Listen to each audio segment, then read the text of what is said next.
दोस्तों नमस्कार, हमारा नाम योगेश शुक्ला है और आप इस समय देख रहे हैं खबर टू HD।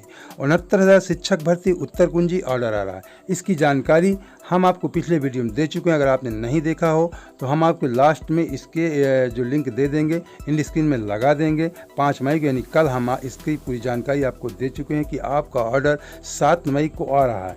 जैसे हमने इस वीडियो को पब्लिश किया, आप जैसे तमाम मित्रों ने कमेंट करना शुरू कर दिया कि सर किन प्रश्नों पे नंबर मिलेंगे। तो अब इसकी जानकारी हमने वकीलों से भी हासिल किया और रोहित शुक्ला से भी हासिल किया। और इसके अलावा भी शुरू से इस केस के बारे में हम देखते चले आ रहे हैं। जब से इस केस की अर्जेंसी पिछले साल मई में डाली गई थी रोहित शुक्ला के द्वारा, सीनियर एडवोकेट अनिल तिवारी जी के द्वारा, तो पूरी जानकारी इसकी वैसे भी हमें इसके संबंध में तमाम जानकारी कई बार हम इसके बारे में आपको बता भी चुके हैं। लेकिन फिर हमें लगा कि और पुख्ता जानकारी हम आपको इन प्रश्नों के बारे में उपलब्ध करवाएं।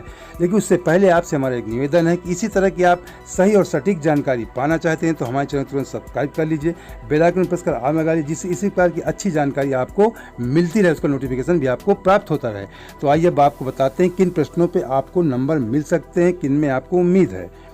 ये हम आपको दिखा रहे हैं। ये 7 प्रश्न थे। इन्हीं 7 प्रश्नों के में से जो 7 प्रश्न आप देख रहे हैं, मैं जूम कर रहा हूँ, देख लीजिए।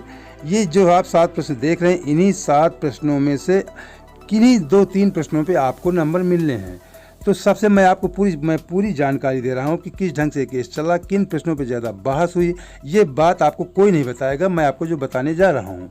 तो जो वकीलों पे दबाव था अभ्यर्थियों का, उन्हीं पे ज़्यादा सबूत इकट्ठे किए गए थे, अभ्यर्थियों ने इकट्ठा करवाए थे वकीलों को, उन्हीं पे ज़्यादा बहस हुई है। तो उसके बारे में सबसे पहले बता दूं कि सबसे ज़्यादा जो बहस हुई है वकीलों के द्वारा, जो जजों पे कई बार जज भी बदले गए हैं, बेंच बदली गई हैं, तो उनमें जब भी बहस हुई है परिभाषा वाले क्वेश्चन पे हुई है, ना संप्रदाय वाले में हुई है। इनमें सब ज़्यादा जो सबूत थे वो भी दिखाए गए हैं। वकीलों ने बहस के दौरान दबाव भी बनाया कोर्ट पर।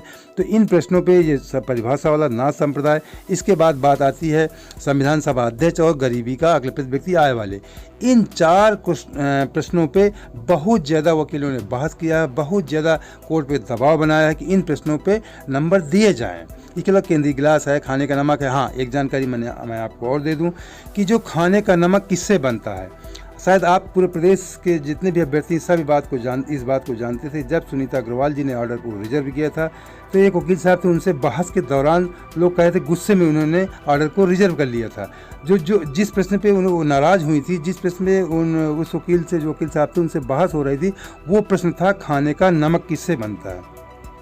इसी प्रश्न के दौरान बहस हुई थी और Sunita Agarwal ji, madam honourable justice Sunita Agarwal ji ने इस केस को रिजर्व कर लिया था। तो ये जो खाने का नमक किससे बनता, मैं आपको बता रहा हूँ। इसी प्रश्न के बहस के दौरान ऑर्डर आपका रिजर्व हुआ था। खाने का नमक किससे बनता है, ये आप देख लीजिए, 5वें नंबर पर है। ठीक, और इसके ए सीरीज के प्रश्न है जो सामने लिखे हुए हैं। ए सीरीज के क्वेश्चन नंबर लिखे हुए हैं जो आप देख रहे हैं, 71 है, 47, 48। ए सीरीज है, इसके प्रश्न है ये। तो गरीबी का जो सबसे, फिर मैं दोबारा रिपीट कर दूं, परिभाषा पे बहुत ज़्यादा, या मान के चलिए कि इसमें नंबर मिलना ही मिलना है। इसमें सरकार के पास कोई जवाब नहीं था क्योंकि परिभाषा ही गलत थी, लेखक का नाम गलत था। आप सब जानते हैं कि परिभाषा में अगर कामा भी गलत हो जाती है तो परिभाषा गलत मानी जाती है। इसमें तो पूरी की पूरी परिभाषा ही गलत थी, लेखक का नाम भी गलत था। इसलिए इसमें 1 नंबर तो बढ़ना आपका 100% तय है। ना संप्रदाय वाले में भी मिलेगा, लेकिन उसमें कुछ थोड़ा तर्क है, मैं गारंटेड नहीं कह सकता। इसलिए नहीं कह सकता कि उसमें आप सब जानते हैं हिमसेननाथ और गोरखनाथ 2 पे उसमें बहस है, तो उसमें बहस तर्क है, लेकिन परिभाषा में कोई तर्क नहीं है। इसलिए परिभाषा में गारंटेड है, ना संप्रदाय भी आपको मिलेगा, क्योंकि इसमें बहुत सारे पुख्ता सबूत या तमाम जानकारियाँ सबूत कोर्ट के सामने पेश की गई हैं, अभ्यर्थियों के द्वारा, वकीलों के द्वारा दिखाए गए हैं, उसमें कोर्ट सामने समक्ष प्रस्तुत किए गए हैं। इसके अलावा गरीबी का आकलन है, उसमें भी दिखाए गए हैं, संविधान सभा का अध्यक्ष है। तो इस तरह ये 4-5 प्रश्न हैं जिनमें आपको नंबर मिलने की ज़्यादा उम्मीद है। तो ये 7 प्रश्न जिनमें बहुत ज़बरदस्त बहस हुई है, लेकिन सबसे ज़्यादा जो बहस हुई है परिभाषा पे, ना संप्रदाय पे, गरीबी का आकलन है, संविधान सभा के अध्यक्ष हैं।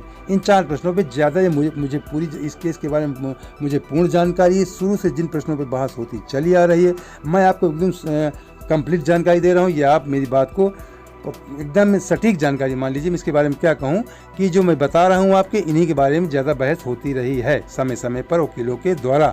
परिभाषा, नाथ संप्रदाय, गरीबी का आकलन, संविधान सभा के अध्यक्ष, इसके अलावा अब ये 7 प्रश्न, इसमें कोई दूसरा हो जाए, ये जज साहिबा का मूड है, कोर्ट का क्या मैटर होता है आप सब जानते हैं, इसके बारे में कल्पना नहीं की जा सकती। लेकिन जो बात करने के बाद हम इस केस को शुरू से देख रहे हैं, इसकी जानकारी आपको समय समय पर उपलब्ध करवा रहे हैं, उसके अनुसार किन प्रश्नों पर बहस हो रही है, समय समय पर हमारे वकीलों से, रोहित शुक्ला से बात होती रही है, उसके आधार पर हम आपको जानकारी दे रहे हैं कि परिभाषा, नाथ संप्रदाय, प्रतिव्यक्ति, संविधान सभा अध्यक्ष, इन प्रश्नों पर ज़्यादा बहस हुई है।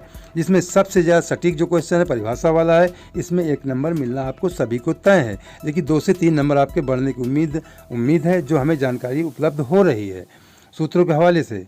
तो मित्रों, ये बहुत ही अच्छी जानकारी थी, हमने आपको उपलब्ध करवाई। उम्मीद करते हैं कि आप चैनल सब्सक्राइब जरूर कर चुके, नहीं किए तो आप कर लीजिए। तो चलिए अगली वीडियो तक आपको बहुत बहुत धन्यवाद। जय हिंद, जय भारत।